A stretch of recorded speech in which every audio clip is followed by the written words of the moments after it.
Good morning student, मैं पंकज कुमार करम विद्या मंदिर शिक्षण संस्थान की ओर से ऑनलाइन क्लास में फिर से आपका स्वागत करता हूं। आज हम अपनी इस वीडियो में कक्षा 8 विषय विज्ञान चैप्टर नंबर 5 कोयला एवं पेट्रोलियम का अध्ययन करेंगे। आज का जो टॉपिक होगा वो होगा पेट्रोलियम। पेट्रोलियम क्या होता है तथा इसे किस क्षेत्र से प्राप्त किया जाता है और किस रूप में प्राप्त किया जाता है। चलो इसका अध्ययन आज हम अपनी इस वीडियो के माध्यम से करते हैं। इससे पिछली वीडियो में हमने कोयले की परिभाषा, कोयले के उत्पत्ति क्षेत्र और कोयले के उपयोग के बारे में अध्ययन किया था, जो कि हमें अच्छे से समझ में आया। इसी प्रकार आज हम पेट्रोलियम का अध्ययन करते हैं। पेट्रोलियम को किस प्रकार से प्राप्त किया जाता है, चलो तो देखते हैं। सबसे पहले बात करते हैं पेट्रोलियम के बारे में। पेट्रोलियम शब्द की उत्पत्ति कहाँ से हुई, पेट्रोलियम शब्द का अर्थ होता क्या है, चलो इसे जानने का प्रयास करते हैं। पेट्रोलियम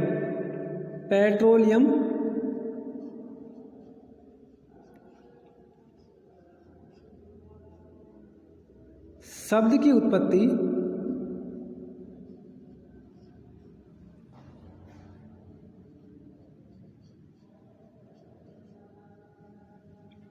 लैटिन भाषा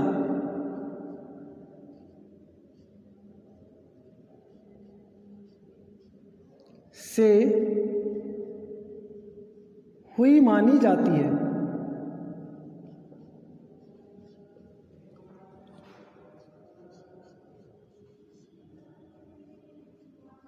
कह सकते हैं पेट्रोलियम शब्द लैटिन भाषा से लिया हुआ शब्द है। पेट्रोलियम शब्द की उत्पत्ति लैटिन भाषा से हुई मानी जाती है, जिसमें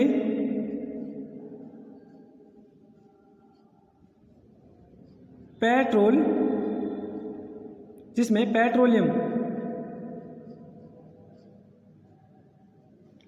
दो शब्दों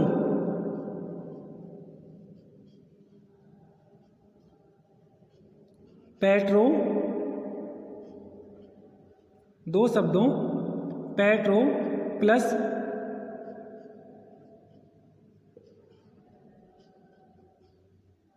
ओलियम से बना होता है।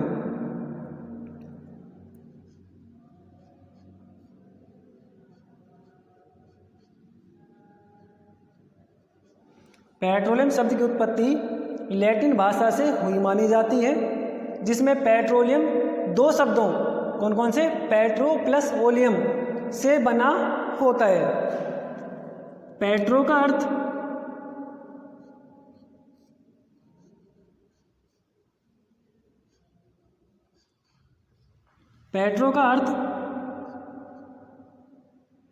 चट्टान तथा ओलियम का अर्थ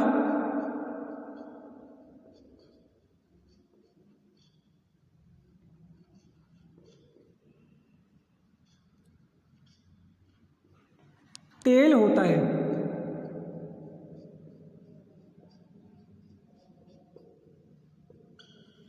पेट्रो का अर्थ चट्टान तथा ओलियम का अर्थ तेल होता है। अतः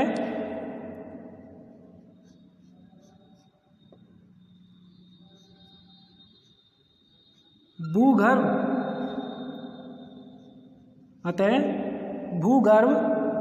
की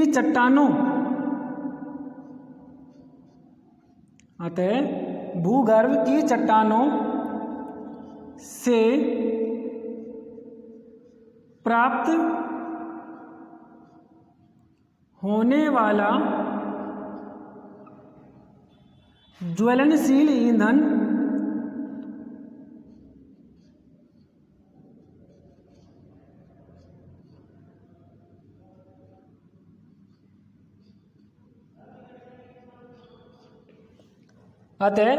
भूगर्भ की चट्टानों से प्राप्त होने वाला ज्वलनशील ईंधन द्रव पदार्थ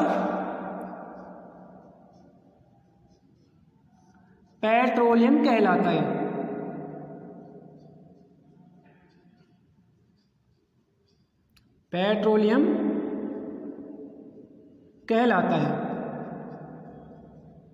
तो हम पेट्रोलियम को किस रूप में परिभाषित कर सकते हैं? भूगर्भ की चट्टानों से प्राप्त होने वाला ज्वलनशील द्रव पदार्थ पेट्रोलियम कहलाता है। हम कह सकते हैं चट्टानों से प्राप्त होने वाला ज्वलनशील द्रव पदार्थ ही पेट्रोल होता है, जिसकी उत्पत्ति मुख्य रूप से भूगर्भ से होती है, अर्थात जमीन क्षेत्र के नीचे उपस्थित चट्टानों से होती है।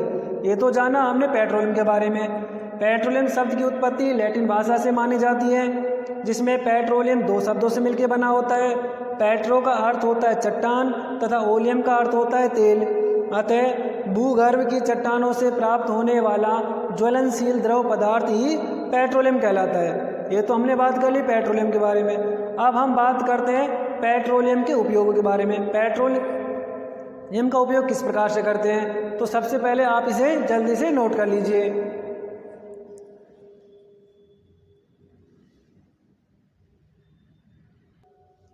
चलो अब बात करते हैं पेट्रोलियम के उपयोग। पेट्रोलियम का उपयोग किस रूप में किया जाता है। सबसे पहले बात करते हैं जो पेट्रोलियम होता है वो चट्टानों से प्राप्त होने वाला ज्वलनशील द्रव ईंधन होता है, जो कि विभिन्न पदार्थों का मिश्रण होता है। अर्थात इस ज्वलनशील ईंधन में अनेक ज्वलनशील पदार्थ पाए जाते हैं। इन ज्वलनशील पदार्थों का पेट्रोलियम से परिष्करण किया जाता है और उन्हें प्राप्त किया जाता है। उन प्राप्त ज्वलनशील पदार्थों का उपयोग निम्न रूपों में करते हैं। जैसे पेट्रोलियम के उपयोग नंबर 1, पेट्रोलियम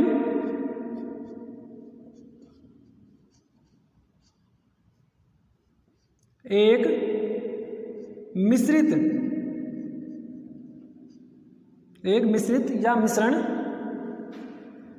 मिश्रण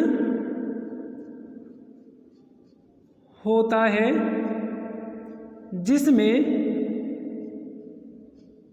जिसमें अनेक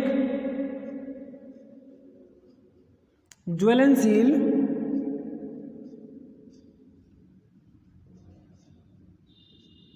पदार्थ पाए जाते हैं।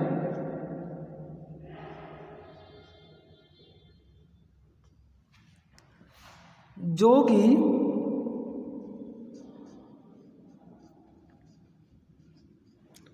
पेट्रोलियम के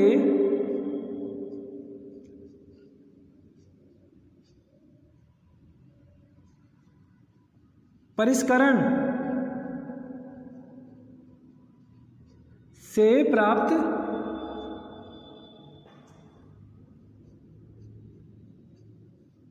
किए जाते हैं।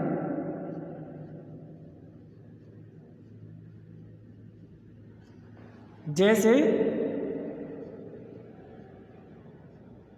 पेट्रोलियम में कौन कौन से ज्वलनशील पदार्थ होते हैं, जैसे पेट्रोल, डीजल, केरोसिन,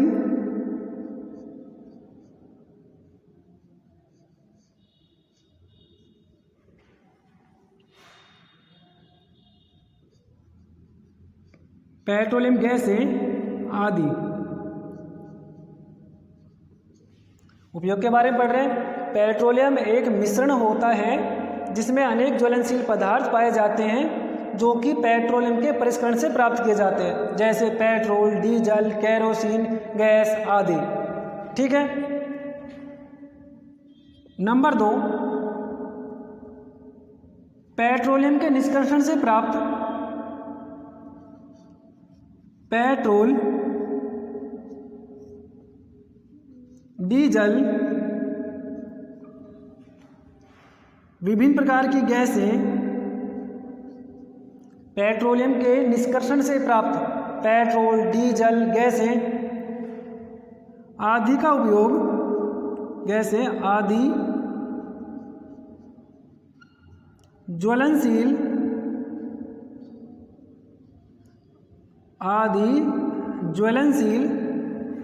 पदार्थों का उपयोग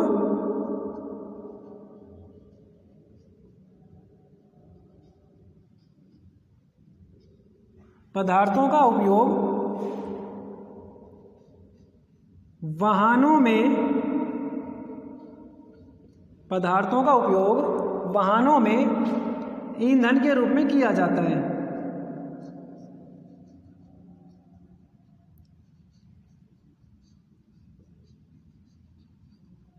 ईंधन के रूप में किया जाता है।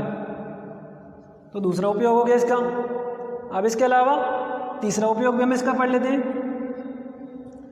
पेट्रोलियम गैस जो ज्वलनशील होती है, इस पेट्रोलियम गैस से विभिन्न प्रकार की गैसें जैसे एलपीजी आदि को निर्मित किया जाता है। इस गैस का उपयोग वाहनों के रूप में तो किया जाता है, इसके अतिरिक्त घरों में रसोई ईंधन में भी इस गैस का उपयोग किया जाता है।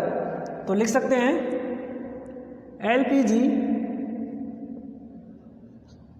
लिक्विड प्राकृतिक पेट्रोलियम गैस, एलपीजी गैस जो कि पेट्रोलियम के निष्कर्षण से प्राप्त होती है। एलपीजी गैस का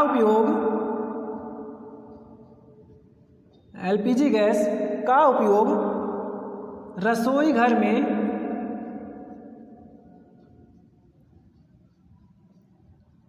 ईंधन के रूप में किया जाता है।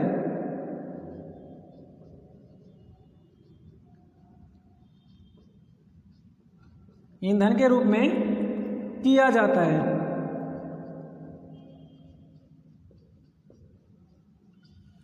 तो इस प्रकार से पेट्रोलियम से प्राप्त उत्पादों का उपयोग विभिन्न क्षेत्रों में करते हैं। आप इन्हें पेट्रोलियम के उपयोग में नोट कर लीजिए।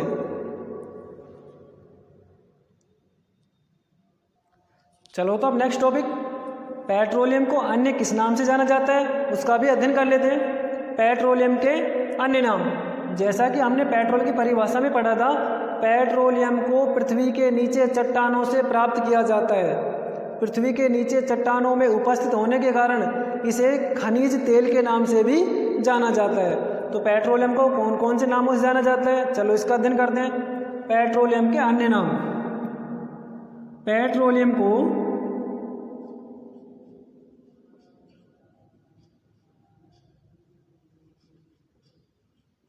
निम्न नामों से भी जाना जाता है।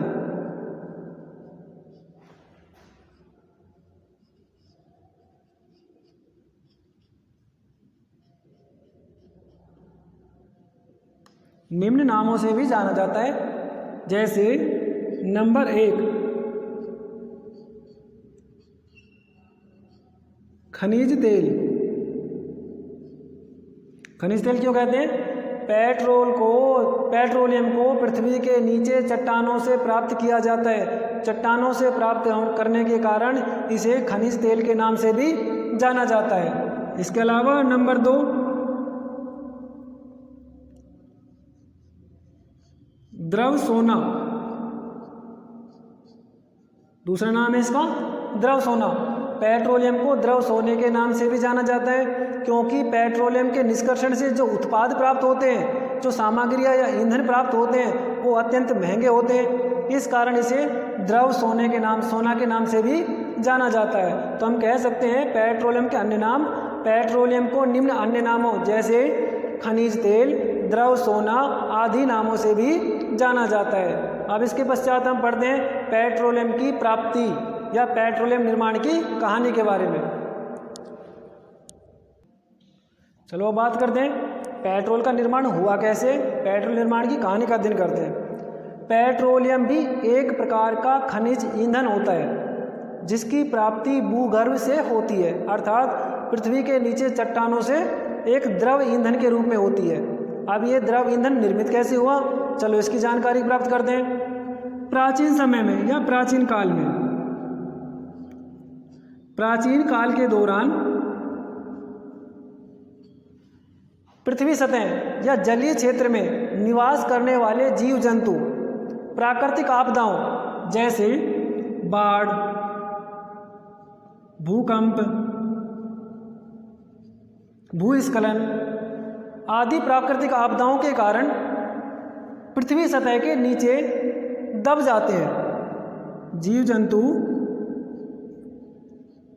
जो जलीय क्षेत्र में निवास करते हैं, वो प्राकृतिक आपदाओं के कारण भूमि सतह के नीचे दब जाते हैं।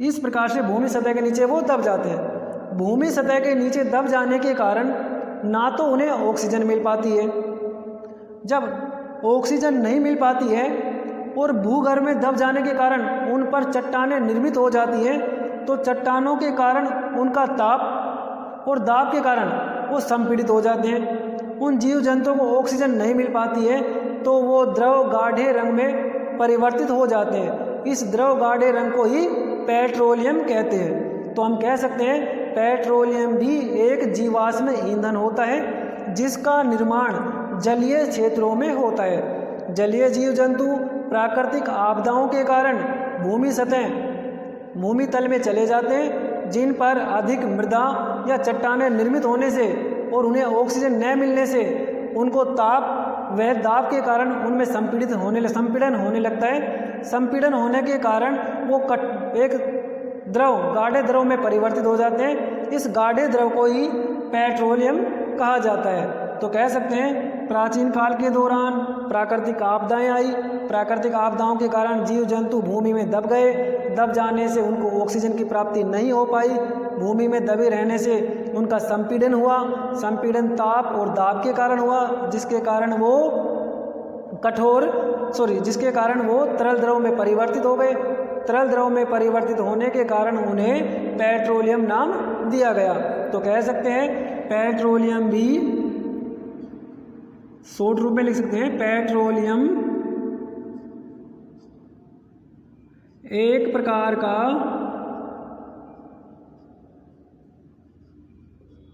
जीवाश्म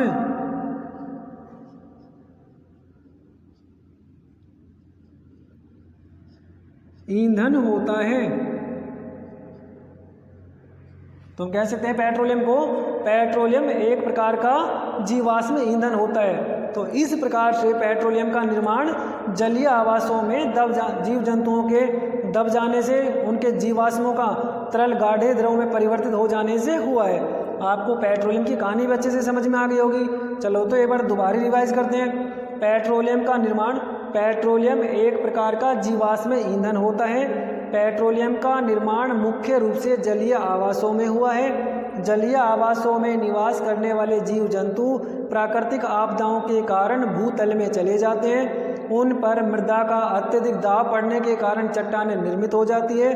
उन चट्टानों के दाब और ताप से वो मृत जीव जंतु गाढ़े द्रव में परिवर्तित हो जाते हैं, जो कि एक प्रकार का जीवाश्म ईंधन होता है। उस जीवाश्म ईंधन को ही हम पेट्रोलियम कहते हैं। तो इस प्रकार से पेट्रोलियम की कहानी हमें अच्छे से समझ में आ गई होगी। अब हम बात करते हैं पेट्रोलियम का निष्कर्षण, अर्थात पेट्रोलियम से कौन कौन से उत्पादों को प्राप्त कर सकते हैं और उनका क्या उपयोग होता है। चलो तो बात करते हैं पेट्रोलियम का परिष्करण। पेट्रोलियम परिष्करण क्या कहलाता है? हमने बताया पेट्रोलियम एक गाढ़ा मिश्रित द्रव ईंधन होता है, अर्थात पेट्रोलियम के अंदर बहुत सारे ज्वलनशील पदार्थ उपस्थित होते हैं। यदि उन ज्वलनशील पदार्थों को पेट्रोलियम से अलग कर दिया जाए, पृथक कर दिया जाए, तो पृथक करने की विधि ही क्या कहलाती है? पेट्रोलियम का निष्कर्षण कहलाती है। तो चलो नोट करते हैं। पेट्रोलियम में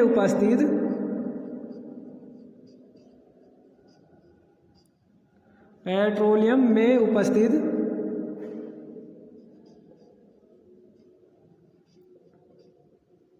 विभिन्न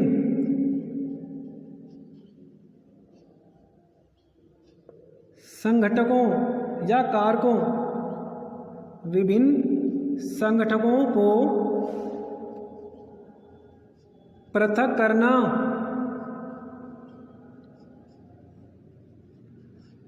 करना ही पेट्रोलियम का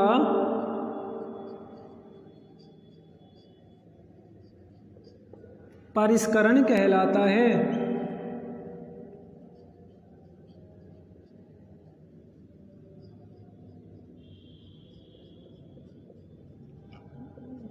पेट्रोलियम का परिष्करण क्या होता है?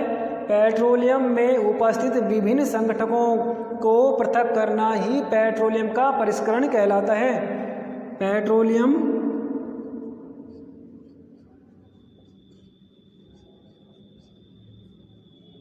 एक गाढ़ा द्रव होता है।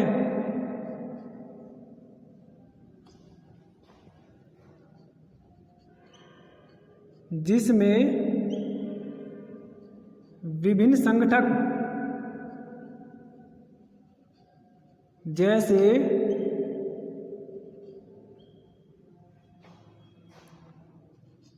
पेट्रोलियम गैस,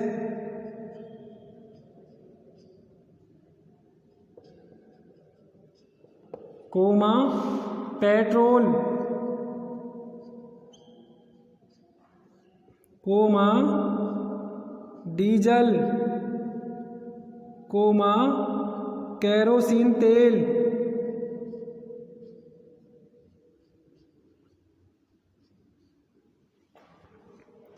आदि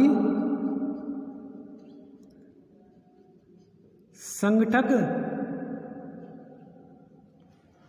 पेट्रोलियम एक गाढ़ा द्रव होता है जिसमें संगठक जैसे petroleum gas, petrol, diesel, kerosene आदि उपस्थित होते हैं।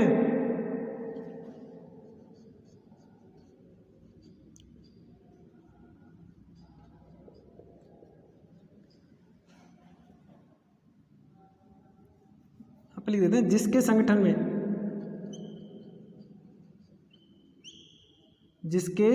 में जैसे petroleum gas, petrol, diesel, kerosene आदि उपस्थित होते हैं। तो इस प्रकार से हमने पेट्रोलियम का परिष्करण किया, अर्थात पेट्रोलियम में उपस्थित विभिन्न संगठनों को प्राप्त करना क्या कहलाता है? पेट्रोलियम का परिष्करण कहलाता है।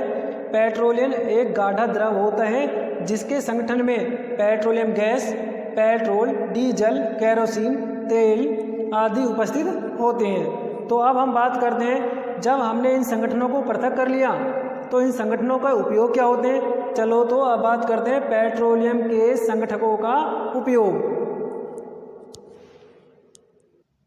चलो तो अब हम बात करते हैं पेट्रोलियम के संगठनों के उपयोग। कौन कौन से पेट्रोलियम से संगठक प्राप्त होते हैं और उनका उपयोग हम किस प्रकार से करते हैं, चलो उसका अध्ययन हम छोटी सी सारणी के रूप में करते हैं। पेट्रोलियम के संगठक, पेट्रोलियम के परिष्करण से विभिन्न प्रकार के संगठक प्राप्त होते हैं। कौन कौन से? Number 1 petroleum gas, number 2 petrol, number 3 diesel, number 4 मिट्टी का तेल, नंबर 5 पैराफिन मोम और नंबर 6 बिटुमेन। चलो तो अब इन संगठनों के उपयोग के बारे में भी अध्ययन करते हैं। एलपीजी, जिसका पूरा नाम होता है लिक्विड पेट्रोलियम गैस, या कह सकते हैं द्रवित पेट्रोलियम गैस। एलपीजी का उपयोग क्या करते हैं? एलपीजी का उपयोग घरों एवं उद्योगों में ईंधन के रूप में करते हैं, अर्थात कह सकते हैं एलपीजी गैस का उपयोग घरों में, रसोई घरों में ईंधन के रूप में किया जाता है। नंबर 2 पेट्रोल, पेट्रोल का उपयोग मोटर ईंधन के रूप में व शुष्क धुलाई में किया जाता है। यदि किसी पात्र पर या वस्तु पर कोई जंग लग जाता है तो उसे साफ करने के लिए पेट्रोल का उपयोग किया जाता है। पेट्रोल वाष्पशील होता है जो अपने साथ साथ किसी पदार्थ पर लगे हुए अशुद्धियों को दूर करने का कार्य करता है। नंबर 3 डीजल, डीजल का उपयोग बाहरी मोटर वाहनों में, इंजनों में ईंधन के रूप में किया जाता है। नंबर 4 मिट्टी का तेल, मिट्टी का तेल का उपयोग लैंप में, स्टोव में, वायुयानों में ईंधन के रूप में प्रयुक्त किया जाता है। पैराफिन मोम, पैराफिन मोम का उपयोग मोमबत्ती निर्माण में, वैसलीन निर्माण में या अनेक प्रकार की सौंदर्य सामग्री निर्माण में पैराफिन मोम का उपयोग किया जाता है। उसके पश्चात नंबर 6 बिटुमेन, बिटुमेन का उपयोग पेंट व सड़क निर्माण में किया जाता है। तो इस प्रकार से पेट्रोलियम के संगठकों का उपयोग हम कर पाते हैं। अब बात करते हैं पेट्रोलियम किस प्रकार का संसाधन होता है। पेट्रोलियम भी एक प्रकार का सीमित संसाधन है जो कि असीमित मात्रा में उपयोग करने के पश्चात समाप्त हो सकता है। इसलिए पेट्रोलियम को आने वाली पीढ़ी के उपयोग हेतु बचाने के लिए इसका उपयोग निम्न रूपों में करते हैं। यदि वाहन को रोका जाए तो वाहन को बंद करके ही रोका जाए, अर्थात प्रतीक्षा करते समय वाहनों को बंद कर दिया जाए, क्योंकि वाहनों में ईंधन के रूप में पेट्रोलियम से प्राप्त उत्पादों जैसे पेट्रोल, डीजल या पेट्रोलियम गैस का उपयोग किया जाता है। इसके पश्चात वाहनों में पेट्रोलियम के उत्पादों का कम उपयोग हो, इसके लिए वाहन नए एवं सुरक्षित रखें। वाहनों में सभी प्रकार की सुविधाएं उपलब्ध रखें, वाहनों को कम से कम प्रयोग में लें और दैनिक जीवन में पेट्रोलियम संगठन का उपयोग कम से कम करें। इस प्रकार से हम इसे नष्ट होने से बचा सकते हैं। आपको आज का वीडियो पेट्रोलियम अच्छे से समझ में आया होगा। आने वाली वीडियो में हम नेक्स्ट चैप्टर के साथ फिर से हाजिर होंगे। इसके लिए आप हमारे चैनल को लाइक करें, सब्सक्राइब करें और कमेंट भी ज़रूर करें और जल्दी से पेट्रोलियम संगठन के उपयोग को नोटबुक में नोट कर लें। धन्यवाद।